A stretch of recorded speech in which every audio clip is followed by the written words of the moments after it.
Namasté, je suis Sandrine Muller-Boire, je suis guérisseuse. Aujourd'hui, ce post s'adresse principalement à mes collègues et amis et confrères et consoeurs énergéticiens, guérisseurs, chamans, maîtres Reiki, voilà, qui est dans les énergies. Je voudrais partager une technique que j'utilise souvent pour effacer les traumas du passé. Si vous n'êtes pas énergéticien et que vous tombez sur ce post par hasard, il n'y a pas de hasard, c'est que vous pouvez le faire aussi chez vous. Euh, cette technique énergétique est basée sur le postulat suivant. Est-ce que vous savez concrètement qui est votre moi supérieur? Parce que c'est vrai que dans tous les livres de spiritualité ou voilà, au quotidien, on dit voilà, je demande à mon moi supérieur me guide. C'est quoi votre moi supérieur? Eh bien, sachez que le temps n'est pas linéaire. Le temps énergétique, passé, présent, futur, n'existe pas. Le temps est une succession d'instants présents, comme un millefeuille. Donc le temps, énergétiquement parlant, est vertical. Eh bien, en fait, il faut savoir que il n'y a pas réellement de temps. Tout se superpose. C'est-à-dire que là, dans la personne que vous êtes maintenant, il y a votre passé, votre futur, vos vies antérieures et vos vies futures. Tout se fait simultanément. Alors je sais que c'est compliqué à comprendre, mais c'est réel. C'est-à-dire que votre moi supérieur est ni plus ni moins que votre version éveillée. La version de vous-même qui se sera réincarnée et réincarnée et réincarnée pour évoluer de plus en plus jusqu'à atteindre l'éveil et être justement cet être éveillé comme un ange gardien qui veille sur vous là-haut. Et donc contacter son moi supérieur, ce n'est ni plus ni moins que contacter la meilleure version de vous-même qui a toutes les expériences de toutes les vies que vous avez vécues et qui aura vécu tous les traumas possibles et qui aura transcendé tous ces traumas.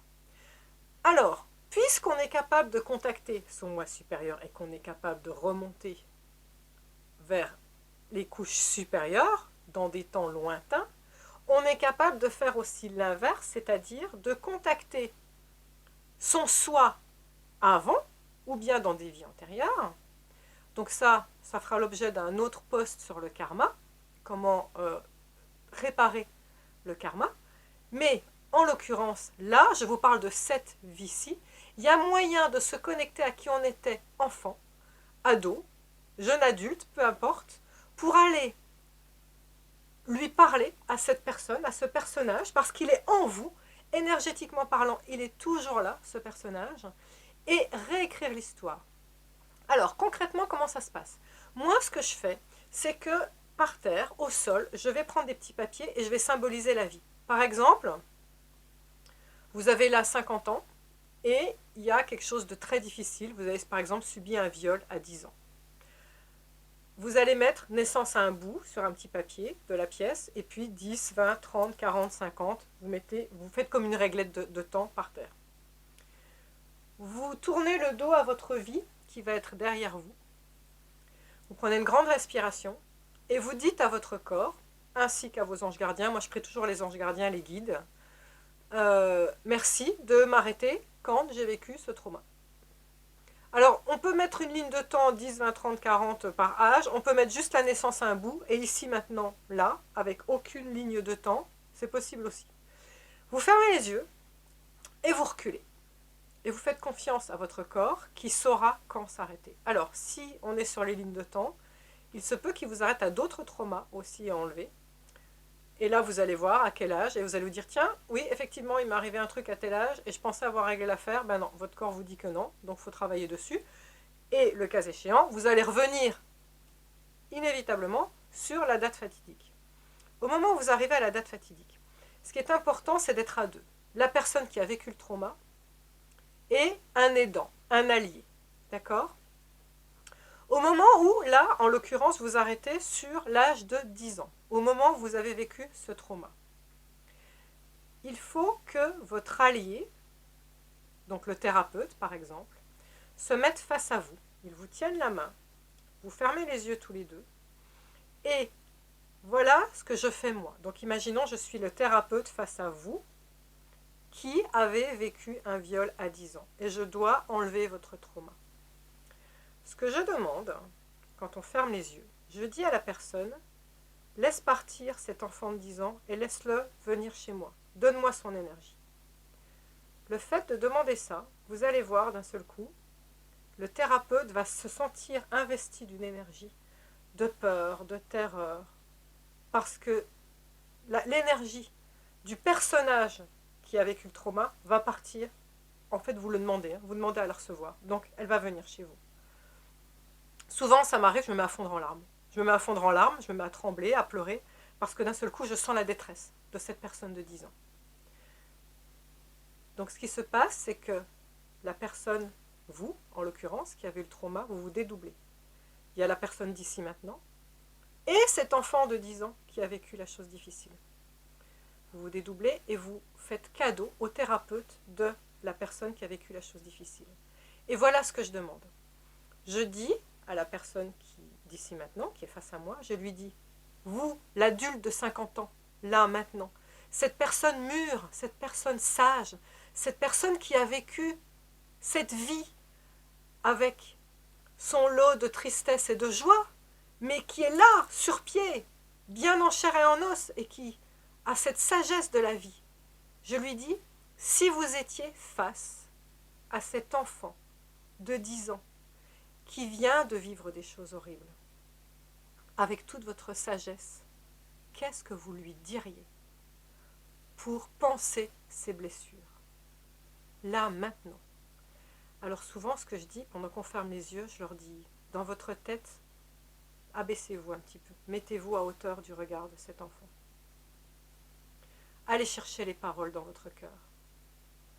Allez chercher les paroles. Et vous allez voir, c'est téléguidé. En général, les personnes laissent sortir un flot de paroles qui disent « c'est pas de ta faute. T'as cru longtemps que c'est toi qui avais créé ça. T'as cru longtemps que tu méritais d'être puni. C'est pour ça qu'on t'a fait ça. C'est pas de ta faute. Toi, t'as fait du mieux que tu pouvais. Tu étais cette belle personne. Et tu es toujours cette belle personne. Personne n'a eu le droit de te détruire. Le méchant qui t'a fait ça, t'inquiète pas. Il y a quelque chose qui s'appelle le karma. Tout se paye à un moment ou à un autre. Tu n'es pas coupable de rien. Tout ce que tu as fait, c'est d'être cette belle personne.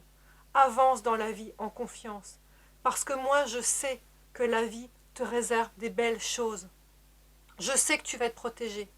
Je le sais parce que moi, j'existe. Je suis cette personne. Je suis cet enfant que tu as été. Et je sais que je suis capable d'avancer.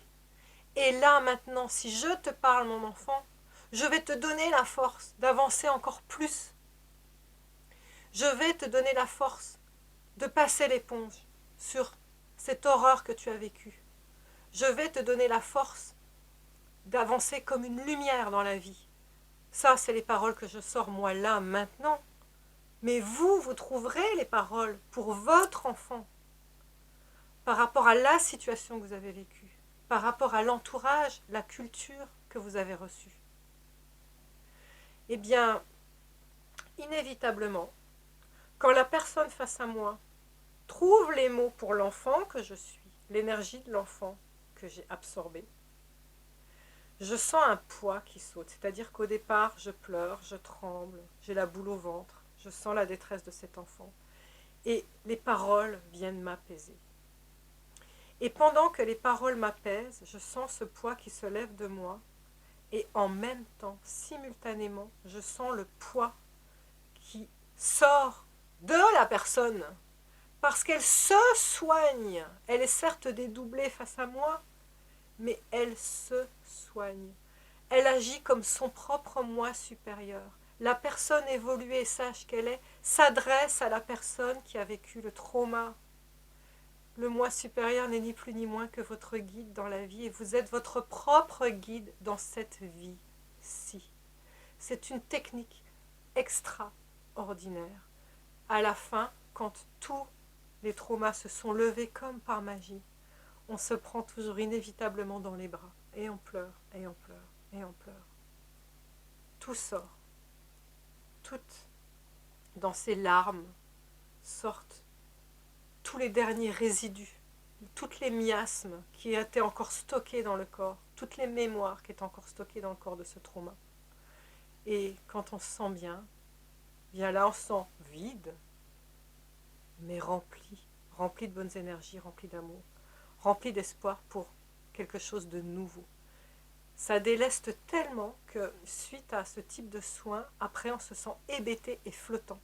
Ça peut durer jusqu'à 3 semaines. Pendant 3 semaines, on se dit waouh. Et après, à chaque fois que j'ai fait cette technique-là, je l'ai fait notamment avec beaucoup de femmes qui ont vécu justement l'inceste, le viol, enfant. C'est fou parce que avant de faire cette technique, à chaque fois que ces femmes m'en parlent, je vois face à moi, j'ai un flash de cet enfant effondré, victime, qui tremble, qui pleure, qui n'arrive pas à surmonter. Et quand je les revois suite aux soins, j'ai la femme fière qui prend de la hauteur et qui parle de ce type et qui parle d'un film avec détachement. Ça n'ôte en rien le fait que vous ayez vécu l'événement. En revanche, vous en parlez sans réouvrir la blessure, avec détachement, comme quand on parle d'un film. Et ça, je trouve que c'est extraordinaire. Voilà. Je suis ravie d'avoir partagé cette technique avec vous. J'espère qu'elle portera ses fruits chez ceux qui l'auront regardée. Merci infiniment. Namasté.